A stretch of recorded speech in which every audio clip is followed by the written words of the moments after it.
이거 뭐야? 이게 지금 요리하는 거 맞아? 라고 생각하시는 분도 계실 수도 있는데요. 맞습니다. 안녕하세요. 하늘은혜입니다. 어버이날 잘 보내셨나요? 제가 사는 캐나다는 어버이날 대신에 마더스데이라고 어머니의 날이 있습니다. 저는 하루가 아닌 한 주를 여러 사람들과 함께 좋은 시간을 보냈는데요. 그 중에 첫 번째, 이 공간은 저희 아파트에 있는 주민 공용 공간입니다. 그래서 실내 수영장이 있고 앞에 이렇게 바베큐가 있고 이렇게 파티오 장소가 있는데요. 제가 이날 초대했던 분은 자녀가 없이 혼자 살고 계신 할머니 한 분과 아이가 자폐고 또 그 첫째가 자폐고 둘째가 또 아직 아픈 아주 어린 두 아이를 키우는 싱글맘 한 분, 이렇게 두 분과 아이 두 분 해서 4명을 초대를 했는데요. 그 싱글맘 엄마가 해물탕이 먹고 싶다고 해서 이렇게 해물탕으로, 제가 직접 준비하진 않았고요. 이거는 제가 잘 사오는 식당 가서 사와서 간단하게 차려보았습니다. 아이들을 꼬시려고 이렇게 예쁜 수저와 포크도 준비를 해보았네요. 이 엄마는 차도 없이 두 아이를 데리고 다녀야 돼서 이동이 쉽지가 않은 엄마인데요. 마침 이날 근처에 있는 아이 패밀리 닥터한테 진료가 있는 날이라고 하길래 제가 그러면 오는 길에 저희 집 들러서 밥 먹고 가라고, 먹고 싶은 게 뭐냐고 물어봤었고요. 그 다음엔 이렇게 여기는 두 번째 파티는 제가 8년째 모임을 하고 있는 싱글맘 저희 모임이었습니다. 8년째 모임을 하다 보면 이제는 맛있는 식당 가서 그냥 편하게 먹으면서 열심히 수다를 떨 수 있는 그런 사이들이 된 거죠. 그래서 이날도 맛있는 식당에서 맛있게 먹으면서 오래간만에 만난 오래된 인연들과 즐거운 시간을 보냈습니다. 이혼을 하고 제가 인터넷에 저 이혼했습니다. 저는 싱글맘입니다. 라고 글을 쓰면서 한 분 한 분 연락을 주셔서 그렇게 알게 된 인연들이었는데요.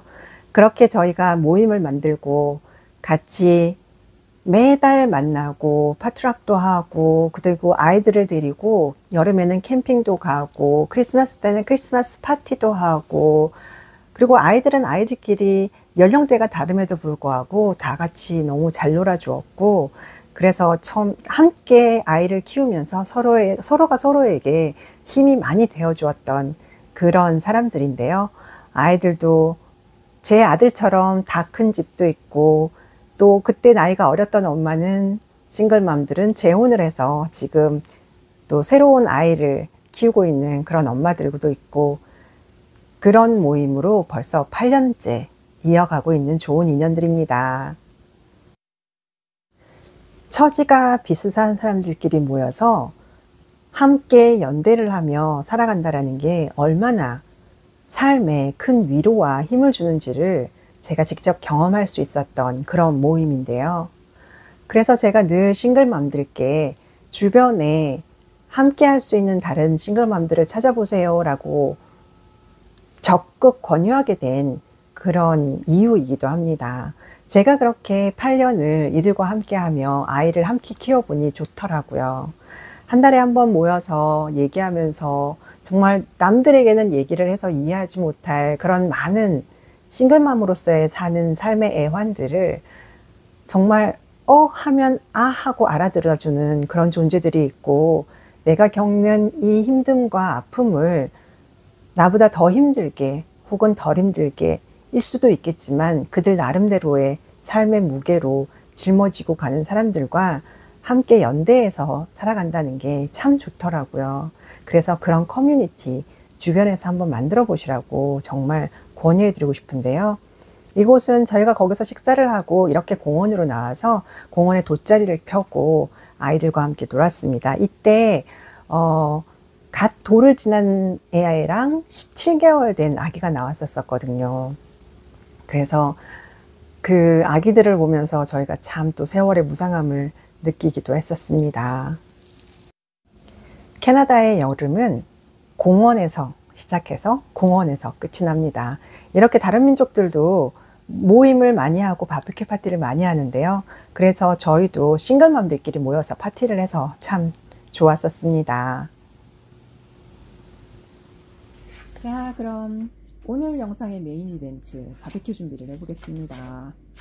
저 고기는 코스코에서 바비큐 폭립용으로 사가지고 왔고요. 저게 27.44 한국 돈으로 3만원 좀 안되는 금액이었습니다. 이래서 코스코를 사랑하지 않을 수 없습니다. 이렇게 큰 고기가 2덩이가 나오는데요. 일단 찬물에 담가서 핏물을 빼주십니다. 그러고 나면 이렇게 껍질을 벗기셔야 되는데요. 껍질을 벗기시고 옆에 붙어있는 지방들도 정리를 좀 해주십니다.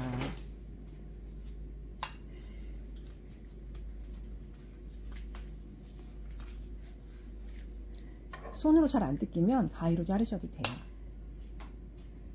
저렇게 그 뼈 쪽에 붙어있는 껍질을 쉽게 벗기는 방법은 이렇게 젓가락으로 뼈와 뼈 사이를 푹 찔러주세요. 그리고 위로 쫙 들어 올려주시면 저렇게 해서 한 번에 쫙 뜯어주시면 저 쾌감도 상당히 좋습니다. 이렇게 고기 손질을 해주시고요. 사실 저의 바비큐는 저는 굉장히 제가 제목도 easy and simple 이라고 썼는데요. 저는 정말 간단하고 쉽게 하거든요. 여러가지 레시피는 다른 데서도 뭐 찾아보시면 많이 나오겠지만 먼저 럽을 하실 때 저는 이 머스타드, 저의 럽은 재료가 정말 4개밖에 안 들어갑니다. 머스타드, 메이플 시럽, 소금, 후추, 아니네요. 이날은 제가 2개를 더 썼네요. 갈릭 파우더하고 파슬리 파우더를 썼는데요. 사실 갈릭 파우더하고 파슬리 파우더는 없어도 괜찮으십니다. 제가 지난번에 했었을 때는 그냥 소금 후추만 했었거든요. 근데 머스터드하고 메이플 시럽은 꼭 하시고요. 뭔 놈의 고기에다가 저렇게 머스터드를 많이 바르냐 싶으시죠? 근데 이거 구워 놓으면 머스터드 맛 하나도 안 납니다. 그리고 희한하게 고기가 너무 촉촉하니 맛있어요. 저도 처음에 이 레시피를 보고 저도 바비큐 폭립을 여러 방법으로 요리를 해 왔었는데 이 머스타드하고 이렇게 하는 간단한 방법을 찾고 나서는 이제는 그냥 이렇게만 합니다. 왜냐하면 너무 간단한데 너무 맛있어요. 그리고 너무 쉽게 되기 때문에 혹시 파티 준비를 하셔야 될 분들이라면 이 방법 추천드립니다. 이렇게 메이플 시럽도 고기에 잘 배어들 수 있게끔 조물조물조물 타타타타 마사지를 해줍니다. 이거 뭐야? 이게 지금 요리하는 거 맞아? 라고 생각하시는 분도 계실 수도 있는데요. 맞습니다. 머스타드를 듬뿍듬뿍 고민하지 마시고 해주세요. 그리고 사실 소금도 이거보다 좀 많이 하셔도 돼요. 후추도 듬뿍 뿌려주시고요. 이런 과정을 럽을 바른다고 하는데 유튜브라든지 이렇게 찾아보시면 럽은 다양한 종류가 있거든요. 근데 저는 이게 제일 간단하면서도 제일 맛있었습니다. 이 과정을 거치고 다른 분들은 또 뭐 바비큐 소스를 만들어서 그 위에 또 발라주고 이렇게 하시는데 저는 일단 이거를 기본으로 하고 나머지 소스는 따로 준비를 합니다. 왜냐면 오시는 분들마다 취향이 다르잖아요. 그래서 얘는 기본으로만 준비를 하고요. 나머지는 취향에 맞춰서 소스는 찍어 드시라고 그렇게 준비를 하는데 감사하게도 참 다들 좋아하세요. 지금 뿌리고 있는 건 파슬리 가루나 갈릭 파우더였는데요. 예, 괜히 그냥 영상 찍으려고 뭐 많이 뿌리는 척 한 거니까 이거는 없으면 안 하셔도 됩니다. 그럼 이제 뒤집어서 양쪽을 윗면 아랫면 다 똑같습니다. 똑같이 머스타드 잔뜩 뿌려주시고요. 머스타드를 가지고 오세요. 머스타드를 잔뜩 뿌리시고 그 다음에 메이플 시럽도 뿌리고 똑같이 똑같이 잘 해주시면 됩니다. 이렇게. 오, 엄청 빨리 했죠? 이렇게 잘한 애를 옆으로 밀어놓고 이제는 포일로 잘 감싸 주셔야 되는데요.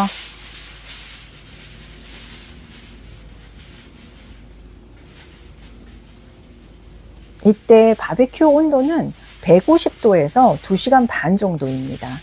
네, 그래서 일단 포일로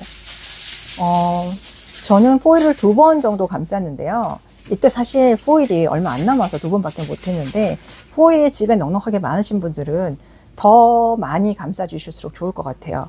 포일로 감싸실수록 이게 그 안에 육즙을, 그러니까 바깥으로 흐르는 수분이 날아가는 거를 방지해 주기 때문에 좋거든요. 그래서 이렇게 남은 양념도 알뜰하게 싹 가져다가 열심히 발라줍니다.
자, 그렇게 준비된 고기를 가지고 저는 이제 바비큐 장으로 왔습니다. 저희 집에는 바비큐 세트가 없는데요. 왜냐면 아파트에 이렇게 좋은 바비큐 장이 있는데 제가 따로 가지고 있을 필요는 없겠죠? 온도는 제가 150도에서 2시간 반이라고 말씀을 드렸는데요. 이렇게 온도를 150도까지 올라가게끔 예열을 기다렸다가 이제 고기를 넣어줍니다. 그리고 문을 닫아서 이 150도를 유지를 하면서 2시간 반 동안 구워주시는 거예요. 저는 사실 이거 이렇게 해놓고 왔다 갔다 보면서 집에 가서는 또 다른 준비를 했는데요. 넣다 보면 이렇게 온도가 떨어집니다. 그러면 불을 좀 더 세게 해서 다시 150도까지 올려 놓으셔야 되고요. 그리고는 150도로 맞춘 불 조절을 해놓고 어디 갔다 오시면 온도가 또 떨어져 있을 거예요. 이게 고기가 익으면서 고기 안에 있는 그 냉기로 인해서 온도가 또 떨어지거든요. 그러면 그거를 보시면서 처음에는 계속 150도가 잘 맞도록 불 조절을 좀 해주셔야 됩니다. 그리고 한 1시간 후에는 이렇게 뒤로 접어 주셔야 돼요. 그렇게 해놓고 저는 이렇게 이제 저희 집 옆에 있는 공원에 자리를 잡으러 나왔습니다. 이날이 마더스데이 일요일이었기 때문에 이 공원에 어마어마한 사람들이 올 거기 때문에, 하지만 보시다시피 피크닉 테이블이 3개밖에 없거든요. 그래서 그 중에 한 테이블을 엄마들을 위해서 선점을 하기 위해 일명 자리 잡기를 하기 위해서 새벽 5시에 나왔습니다. 5시부터 이거를 자리를 잡아놓고 1시간 간격으로 계속 가보는 거예요. 정말 집이 바로 옆에 있으니 망정이지 쉽지 않은 일이었습니다. 여기는 이렇게 놀이터도 크고요. 그리고 물놀이 스프레이 파크도 있고 해서 아이들이 너무너무 좋아하는, 온 가족이 좋아하는 공간입니다. 그렇게 해놓고 집에 잠깐 와서 그 다음 메뉴인 이제 크루아상 샌드위치를 준비를 합니다.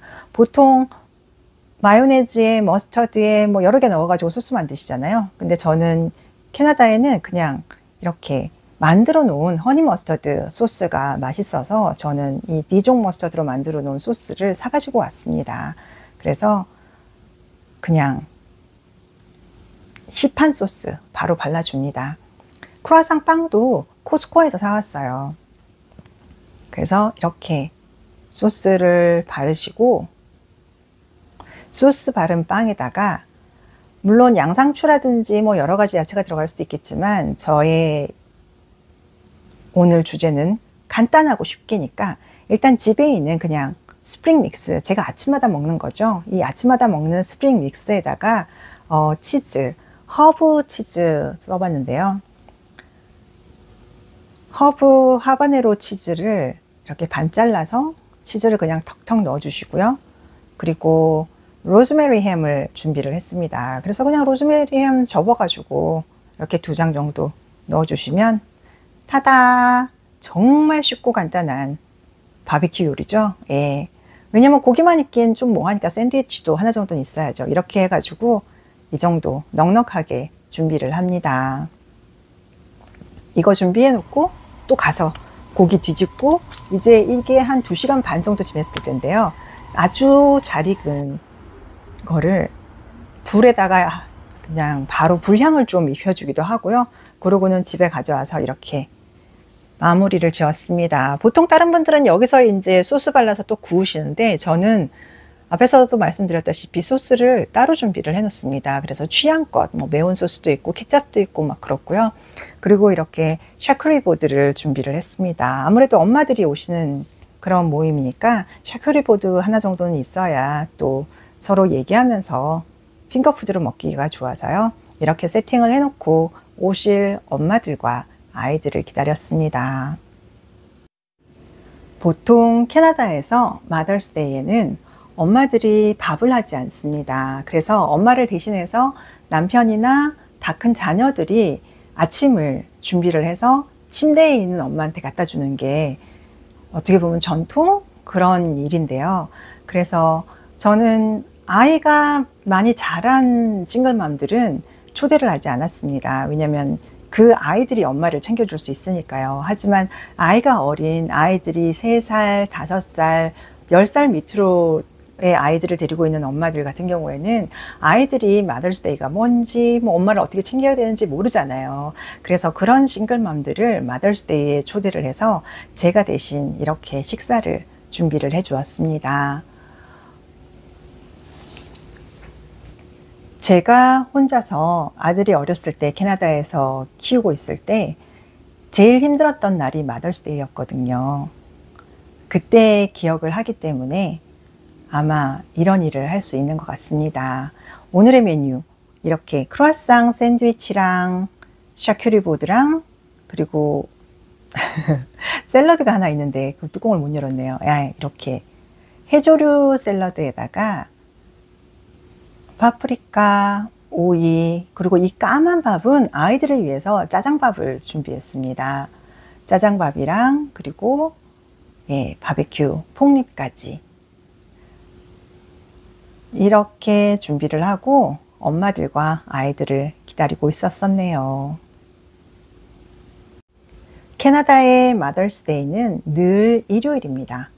아빠들과 아이들이 엄마를 챙겨줘야 해서 늘 일요일로 지정이 되어 있는데요. 저는 그나마 교회를 다니기 때문에 교회에서 사람들과 마더스데이를 축하하며 조금 덜, 그래도 아주 조금은 덜 외로웠던 기억이 있기도 한데요. 이날 초대를 했던 싱글맘들은 다 교회를 다니지 않는 엄마들이었습니다. 교회를 다니는 어린아이가 있는 싱글맘들은 교회에서 함께 축하를 할 거라는 걸 알고 있었기 때문에 교회를 다니지 않는 엄마들을 초대를 했는데요. 물론 제가 이거를 준비하느라고 저도 교회를 못 갔지만 저는 준비하면서 온라인으로 예배를 드리면서 준비를 했습니다.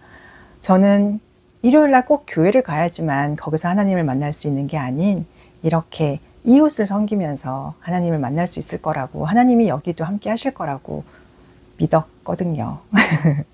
아무튼 이렇게 시간이 흘러서 많은 엄마들이 오고 아이들과 함께 그리고 다른 사람들도 많이 와서요. 이 공원은 정말 사람들과 아이들이 북적북적 하는 공원이 되었습니다. 날씨도 아주 따뜻하고 아이들이 물놀이 하기에도 참 좋았었고요. 저렇게 스프레이 파크를 열심히 뛰어다니며 그렇게 잘 놀아주었습니다. 엄마들이 너무나도 행복하다고 이야기해 주어서 제가 더 행복했었던 그런 마더스데이였습니다.